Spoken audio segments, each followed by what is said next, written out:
Hello and welcome to another episode of Fulham Chronicles. Hello, Melinda. Hi, Zara. What a wonderful, should I say weather or should we say, Christmassy? It's very Christmassy out there. It is very All the Christmas- I think- decorations in Parsons Green. Yes, and the lights, and Fulham looks just splendid.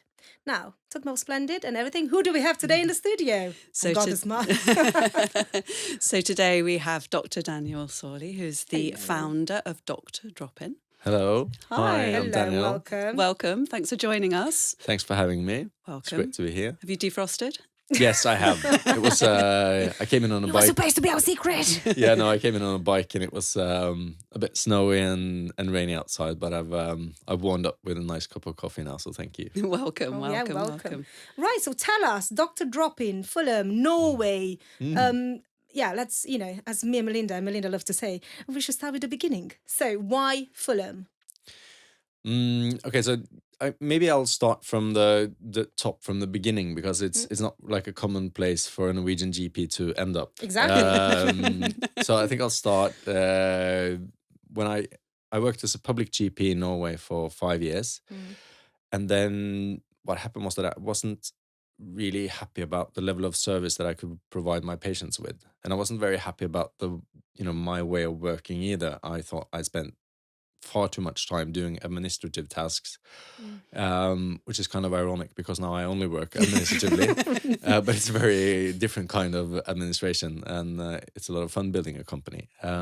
So I decided on starting a private healthcare company in Norway with a startup factory with some very talented people. And the health situation in Norway and the UK is quite similar. So originally, both you here in the UK and also in Norway, we have a great public healthcare system that's cheap or free to use, actually. But over the last years, they've been struggling to with providing a good enough service, good enough availability, and it's not because of the people working in the system, because they're all wonderful and like. I hardly know anyone in healthcare who doesn't really care about their patients. And we hear this all the time here about the Exactly, NHS, don't Exactly, we? yeah. The people are great, it's not the people. Yeah, so the system is kind of broken, and it's really hard to make it work, and that was the situation I found myself in. So I decided on starting Dr.DropIn back in 2017. Yeah. Wow, so he's going way back. So what? Yeah, 7 years ago I started it. Okay, but 30? Am I saying it right? 30. Yeah, now we have 32 clinics across Norway and Sweden. Oh, wow, in here 7 the, years. Yeah, and we have close I love to how he says yes. 400 employees. Oh, wow, And we've congratulations. done close to 2 million consultations since we started. So it's been quite a journey. And I mean, it was great fun opening up the first clinic in Oslo, in an area quite similar to Fulham, actually, when it comes to very vibrant, lovely, nice architecture, huge like demographic spread. So that was fun. I was the first and only employee. I sat in the clinic, seeing patients, and in fact, some of the first people who came in through the door, they came in with their a cracked cell phone and asked if I could fix the phone. So I was wondering if we had like did the concept right at one point, thinking like shit. This is maybe we need to change our marketing or whatever. And one of our early investors actually made a joke about that they should teach me how to switch the glass on iPhones, because we had quite a few people coming in with smashed up phones. I never did learn that skill. No, we stayed true to the medical service, and it caught on like it has done here. But it also caught on, because I remember we've had a chat before, but Yeah. You were working alongside sort of different colleagues and university friends, and then you sort of like, hey, this is taking off. It takes it to my question are you doing it all on your own, or you've got any partners, or? No. It's been a huge team effort. I've just been very fortunate to have great people with me since the get-go. Because when you build a business from scratch, you quite early understand that, you have a very a skill set that can only take you that far and that you can only cover as much. So you need help with everything from finance to accounting to marketing to real estate, to team building and organization, like how to structure an organization. So there's just tons of stuff that you don't know how to do. I'm fairly okay at being a doctor, and I'm fairly okay at people. That's sort of like my two traits. Yeah. And the rest, I've had lots and lots of good help. So it's been a huge team effort the whole way, and that's also the fun part about it. And I bet. I think teamwork makes the dream work. Yep. Always. Yeah. Okay, so we've got 32 in Norway and Sweden, and then we've got Dr.DropIn in Fulham. The first, the drop-in. Yes. the first London flagship. Yeah, it is the exactly. London flagship. We are proud so that to have takes it in me Fulham. back to like the first question you actually asked, like, why are you in Fulham? Yes. And the thing was that we came quite, or we have come quite a far way in Norway and the Norwegian market and also the Swedish market. And then we got some investors on board, and we were sort of contemplating, should we take this even further abroad and what markets would be interesting. And then we went through a lot of European countries, almost all of them. The UK turned out to be, have a lot of the things that we were looking for if we wanted to Especially expand. a broken system. Yeah, That needs fixing. that's one of them. So that's why we decided on trying the UK, and then London is a very, we thought would be a smart place to start. Then we did some analysis on all the different boroughs in London. And Fulham, I've never lived in London before. I've been here on like weekend trips and stuff, but I haven't lived here, so I didn't know the city that well. So we did analysis on the different boroughs, on demographics and everything. And then Fulham was sort of hit the mark for a lot of the things we were looking for, and that's why we decided on looking for a property here to lease. And the old Nationwide Bank turned out to be perfect for us, so we converted it into a clinic. And then we also do, important to say, we do a lot of like online digital stuff too. Oh wow. Yeah, Okay, so- we're gonna get more into what you do. Yeah. But so you moved your beautiful family Yeah. in London, Dr.DropIn, Yeah. right. Yeah. What was the first thing that you have come across to say, all right, now the market that we are used to in Norway and Sweden doesn't really agree with London's market. So what was the first, when you say, wow, all right. Yeah, okay. Well, I have a story on that. Oh yeah. Yeah. So when we started out, or at least in Norway, it's quite easy to get to talk to, say, the landlord of the space you want to rent, right? And I find it very, I think it's good to sit down with the person who actually owns it, to sit down with she or he and just explain what we're going to build and how the clinic is going to look, and why it's great for them too, that we make this space look great. And that also, sometimes they agree on sharing some of the cost on converting maybe some place that looks horrible and really run down, and converting it to something beautiful that works well. And it's easier to do that face to face rather than going through brokers and lawyers and like all the different layers. Agents, Yes. yeah. So one of the first spaces we looked at here in London, I had this like great idea on how to convert it into this beautiful clinic space and what we needed to do and blah blah blah. And I talked to my real estate agent, and I said, well, can I just please have a sit down with the owner, because it would be great to just explain what we're gonna do. And they said no and no, and I just kept on, like, I didn't give in. So I was like, come on, just tell me who the owner is. I'm happy to, like, if I can just have 5 minutes, I'll explain it. And so at the end of the day, the broker or the agent for the owner actually gives in and says, Daniel, you can't meet the owner. It's the Pope. What? Because the space was owned by the Vatican State, right? No way! Yeah. No way! The Vatican owns lots of property in London. hilarious. This is So hilarious. I mean, yeah. So that's like one major difference between London and Oslo, Norway, is that in Oslo, Norway, you can actually sit down with the owner, whereas here in London, a lot of the spaces are owned by huge funds or other states. So it was just like And they weren't giving you an audience no, with the I Pope. was not. Yeah, I was Can not. you imagine? I did not buy plane tickets to Rome to have a sit down and explain why that staircase needed to be changed. And what your vision was. Yeah, Yeah. what my vision of that staircase was. That was no point whatsoever. So that was a huge difference when it comes to like Oh wow.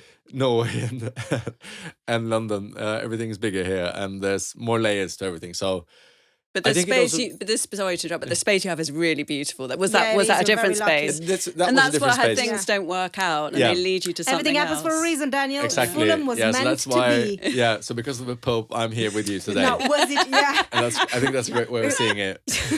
Yeah, Yeah. thank you. But was it easier in Fulham when you have gotten the national? Nationwide. Yeah, no, the Nations- nationwide. Yeah, no, that was a lot easier, and we had a very good dialogue with the owner of that space. So So you did meet the owner. not yeah, the well, person. no, it's been easy, a lot easier to handle, yeah. and very welcoming and nice. So it's been good, and what I also thoroughly enjoy about being here is that it's very nice and welcoming. Like when we started building, walking around, talking to like a lot of the shops and other services in the area around, everybody was like, "Wow, welcome! Yes, it's great that you're opening. Wishing you all the best." Taking in the flyers, sending patients to us. All the pharmacies do, all the other restaurants, and yeah, it's been very like so nice. To It hear. it's is, a and very we've nice got- community. yeah. Very supportive. Yeah, Yeah, it's very exactly. supportive. So that has been actually even more so than what we've seen in Norway. It's been very Oh, wow. welcoming.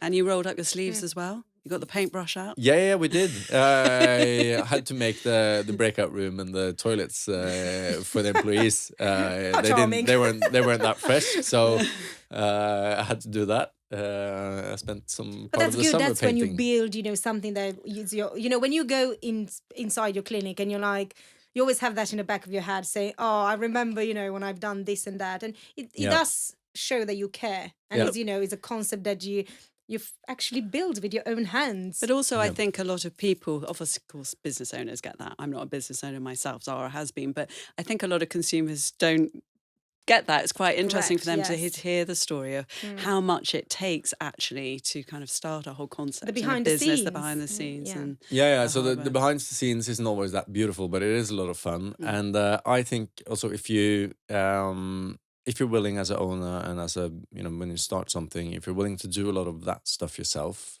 and don't stick your nose up too high and don't want to touch any of the dirty stuff, it's very easy to get your colleagues and employees to also do to ask them to do more. Yeah. Because I if completely they see agree. that you're willing to do more, then Lead by example. they will be too. So Yeah. it's definitely. Right, so we've got this beautiful place now where we can go, and the costs are very, very good. I will let you dig a little bit of, how much does it cost if I want to go and have a GP appointment, so to speak?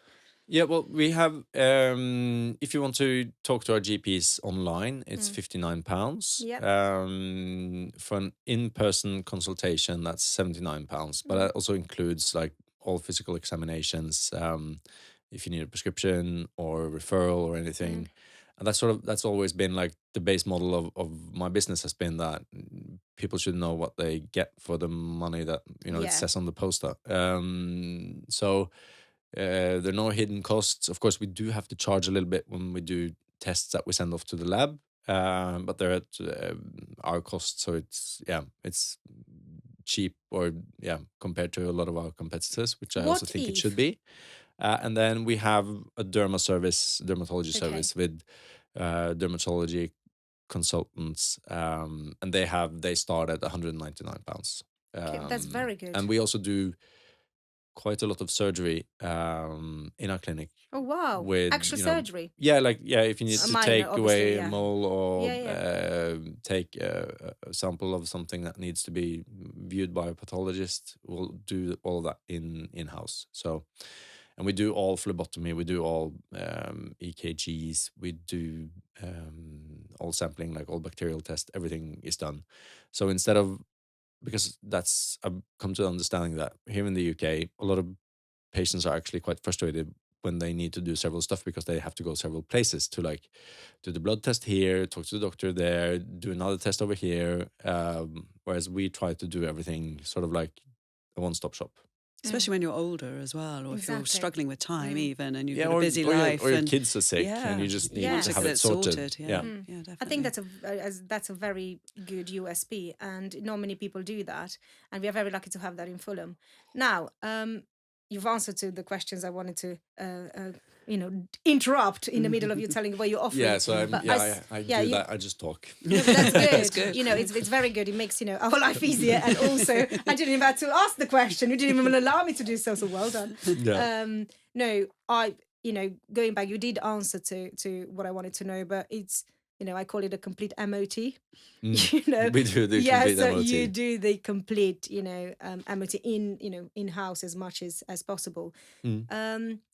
And also we have a couple of our female GPs are specialized in women's health. So Oh wow! we have that offering too. It's a very safe space to do gynecology and tests and yeah. So for those patients who need that, we can offer that too, and it's at a very fair price. So Well, it's good. People now are going to hear more of what you have to offer, and also they will know, the concept behind it. But, I think Melinda agrees. I think we are very lucky to have in Fulham something like that. And also, we all know how difficult it is with the system nowadays. So this helps a lot. It ticks a lot of boxes. Now, how did you find it so far? As in, when did you open to today? What were the things that you think might need improving, or things that you haven't thought of before and now you well, I think when we started, I thought we would have a sort of larger catchment area of patients. So, like the clinic is on the corner of Fulham Road and Northern Road, just Prime opposite Waitrose. location. Yeah, it's great. You Yeah, can it's see it prime. from so many different Yeah, angles. and I thought I'd reach would be like far into Kensington and Chelsea and what and also across the river. But what we see looking, analyzing the postcodes of the patients that come to see us, it's very local. It's like ultra local. So we have a great uptake in the immediate area, and that has been like a good thing. yeah, yeah, catchment. yeah. It's fantastic. And the patients who start seeing us tend to come back because I think they enjoy the level of service and the product we offer. So that was a bit surprising that we'd have like a very local penetration, not as wide as I thought it would be. Does that matter? Does that impact on business, or has you got a No, not good really. enough from Fulham? No, I think good When enough from did we Fulham. open That's this? good. We opened March, in no? April. Yeah, April, so I think that's 6 early. months. Yeah. That's brilliant. If you're getting the catchment area around you, it's word of mouth. Yeah, And yeah. I'm very let's happy talk- about that. So what we see is that it's growing now, very week by week and month by month. It's the uptake of patients is getting better and better, which is very nice, and we're very excited that we almost every single week have like a new record number of patients seen, and also maintaining the level of service, which is just very important. So I think there still is, if more people in the Fulham area know about us, we'll probably see even more patients. And then my big dream here is to build more clinics around London. And what we've seen in Norway, at least, is that when you start building clinics not that far apart, you get people who live like in between can use either or, because we use the same journaling system. We have some of the same doctors working both places, or whatever is more convenient for you. It's easy to use. So yeah, we'll see. Hopefully, in a few years' time, there will be some more drop-in clinics. What we'll do now is that we'll keep our heads down and just Keep doing what you're doing. doing Yeah. what we do, I and think you're doing serving great. patients in Fulham, the best way we can. And I think that will result in us building more clinics across London, and also in this area. So No, hopefully, 100%. We are going to, we are telling everyone, and I think that's the best thing when you have something new in the neighborhood and something that really makes a difference. Because we do have people don't realize there are so many elderly. With me, having my own business, and I always thought there are so many youngsters, but you can still see, there are so many. It's very mixed. It's very It is. mixed It is demographic. very mixed. it And is if- very mixed. Yeah. So Yeah. I think, the area that you're in, and I think people don't really know yet as much as, No. they should know.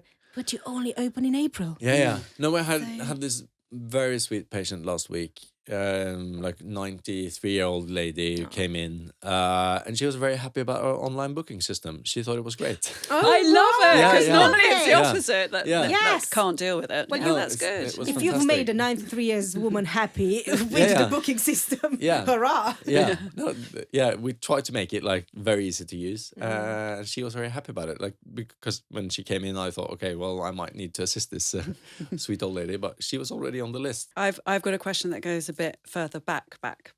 So you've got children yourself. Yeah. We've all got children. But if there's this thing of what do you want to be when you grow up, and what always surprised me with my daughter's cohort is that there were the kids who went down the medicine path. They knew it from a really, really young age. One, you kind of have to in this country, because if you don't pick certain subjects, then you've branched off and it's hard to get back on. You have to have certain subjects to keep progressing. But when did you from a very young age know this is what I want to do? That's a or great was question. Oh, yeah, good question. So I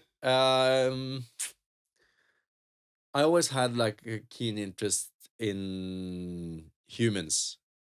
And I come from a family of doctors. My grandfather is a doctor, and one of my uncles, whom I'm quite close to, and my mother is a physiotherapist. So it was sort of It's in the health genes. was always there.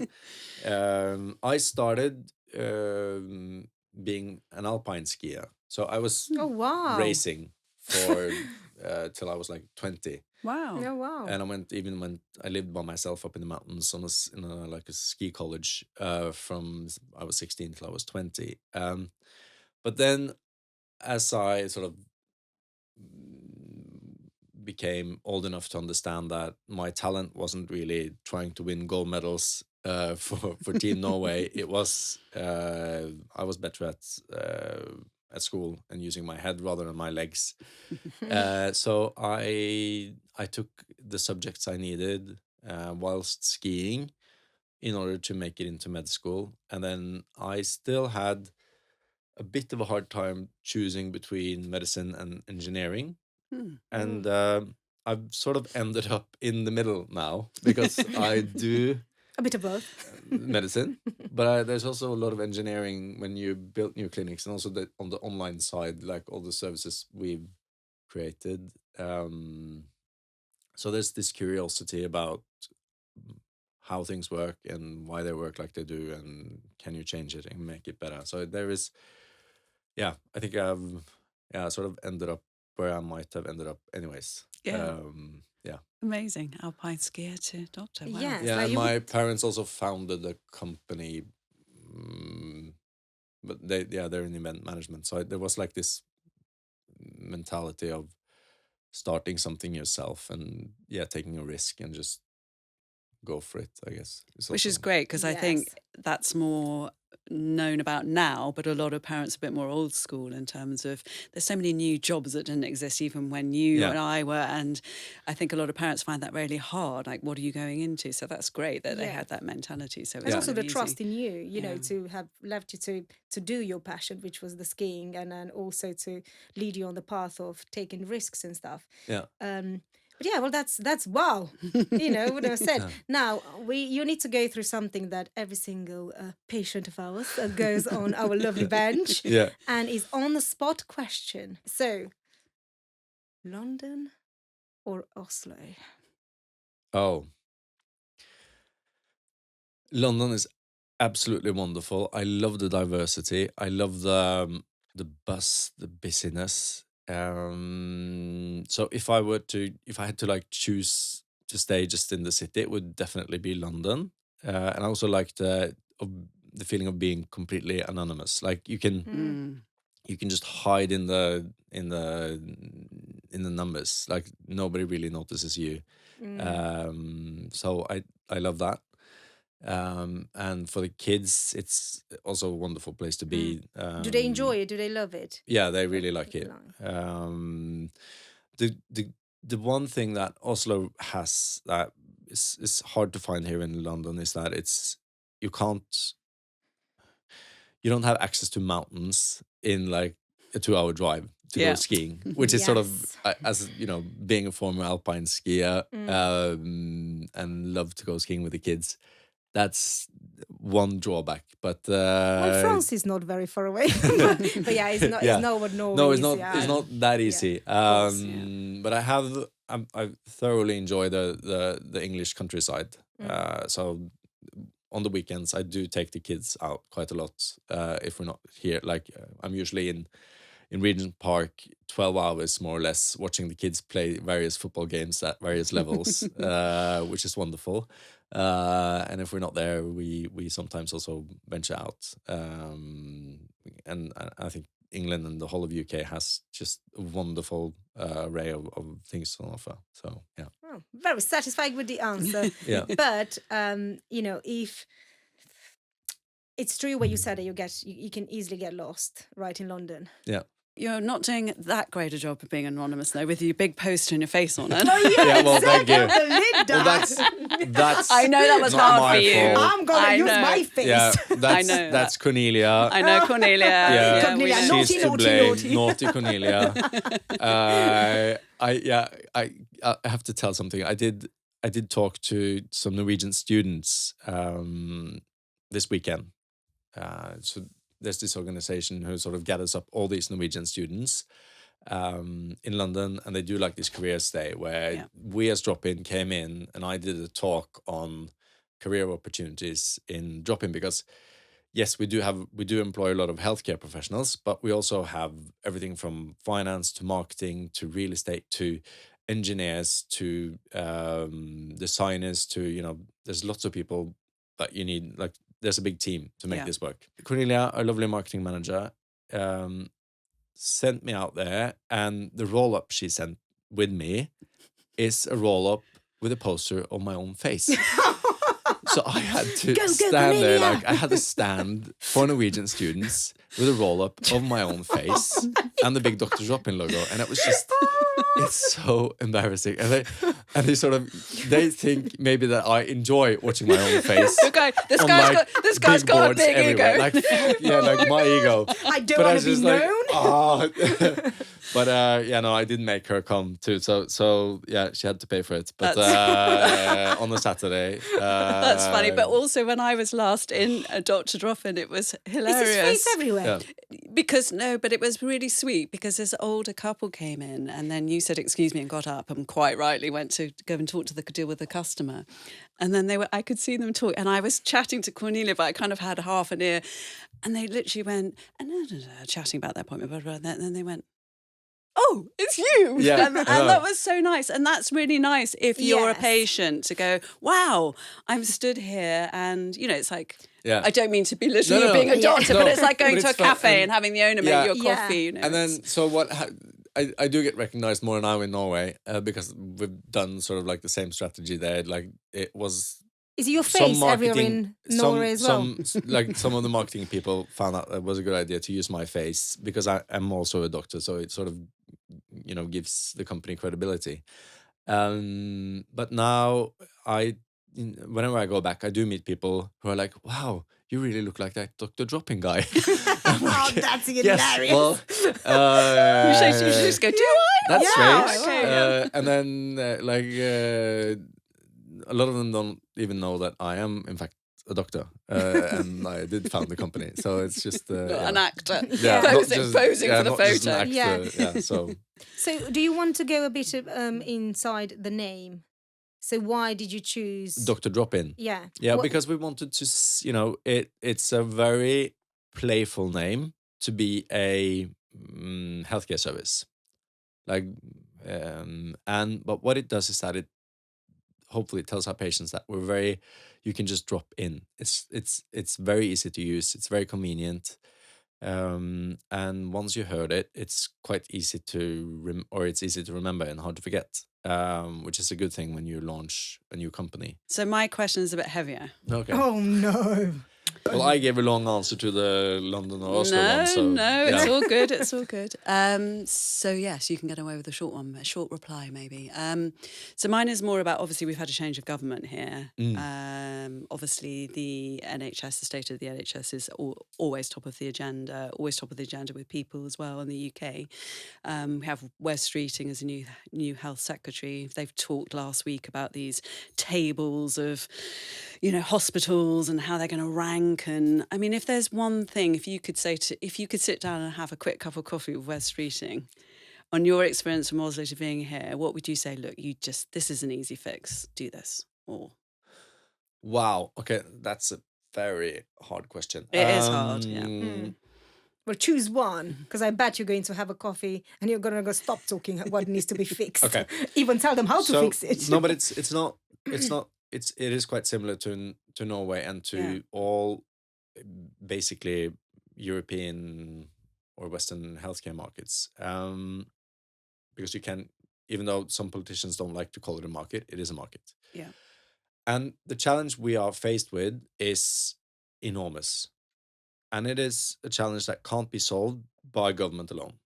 And the reason for that is because there isn't enough nurses, there isn't enough doctors to provide the health or other healthcare professionals to provide the healthcare needed by an ever older growing population. Yeah. And also with the who are also more demanding because we're going into the future, right? So you sort of expect the healthcare to be better 10 years from now than what it was 10 years ago. Yes. Definitely.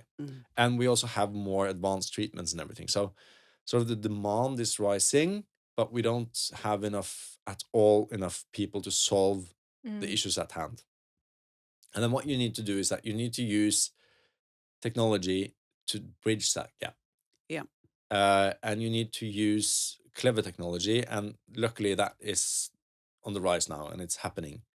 In Norway, we spend a lot less nurse time per patient consultation than our incumbents, than the public GPs and then some of the other or most of the other private players do, because we have very efficient ways of running our healthcare service. And the same thing with, say you need a prescription for something that you know what it is and you've had it for years and there's absolutely no way that or no reason that you should be taking up any doctor time or your time Guessing or that. nurse time Yeah. to have that prescription fixed and be able to collect or even have the medication sent home to you. And that can all be done by algorithms and AI. Yes. And we do that in Norway. Yeah. We haven't brought it here yet because we sort of focus on just running a clinic well now in the beginning and the online derma service.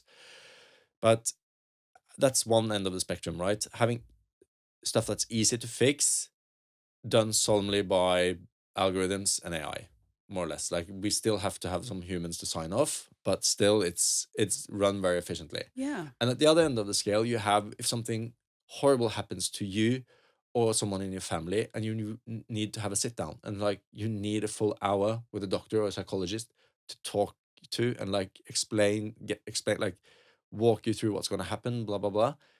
We need to be able to offer that too. Yes. But you can't, it's not one size fits all. No. The prescription thing should be done like that. No human interference really. Yeah. And then something bad happens. And the same for records as well. I think it's crazy Absolutely. that the hospital and the GP what we try to records do aren't then aligned. is to try It's to nuts. deliver that whole spectrum and do it very efficiently. And that's the way we need to think about health going forward is that you need to have different fixes for different problems. And we try to develop, or we do develop and utilize these.